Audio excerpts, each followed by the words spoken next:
The Arctic is changing dramatically.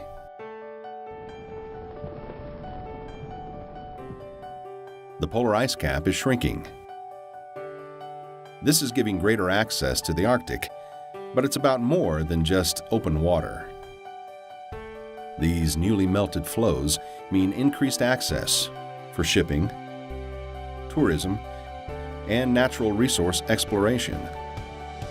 All this will likely increase demands for search and rescue. As nations ramp up activity, the Arctic is quickly becoming a contested expanse. The U.S. and others are looking for ways to protect and responsibly manage Arctic economic development. In 2013, the White House released the U.S. strategy for the Arctic. The Coast Guard followed with their revised Arctic strategies. The Navy is doing the same. Every report has a consistent concern: the ability to communicate. In a region mostly devoid of infrastructure and cell phone towers, users are looking to the sky for a solution.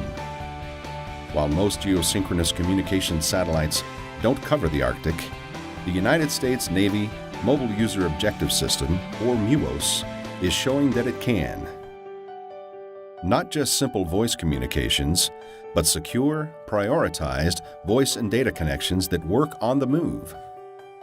That's because MUOS uses a different kind of waveform called WCDMA. It's technology everyone uses on smartphones, streaming voice and data, but it's never been used for secure communications, and never before used like this in the Arctic.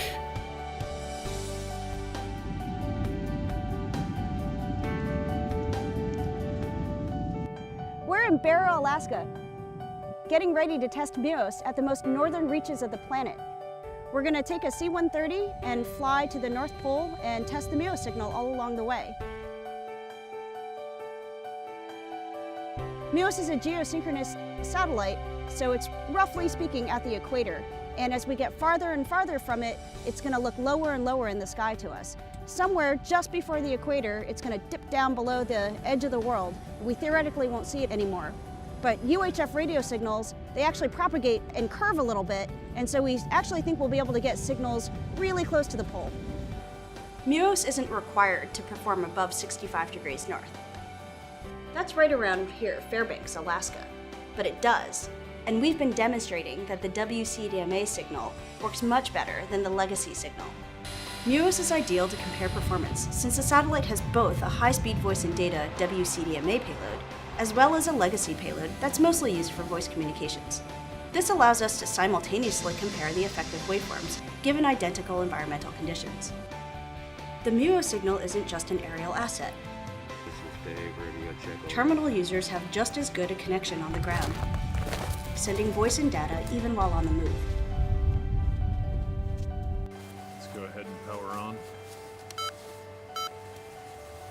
We exceeded even our own high expectations. That's a lot of additional capability for the same price.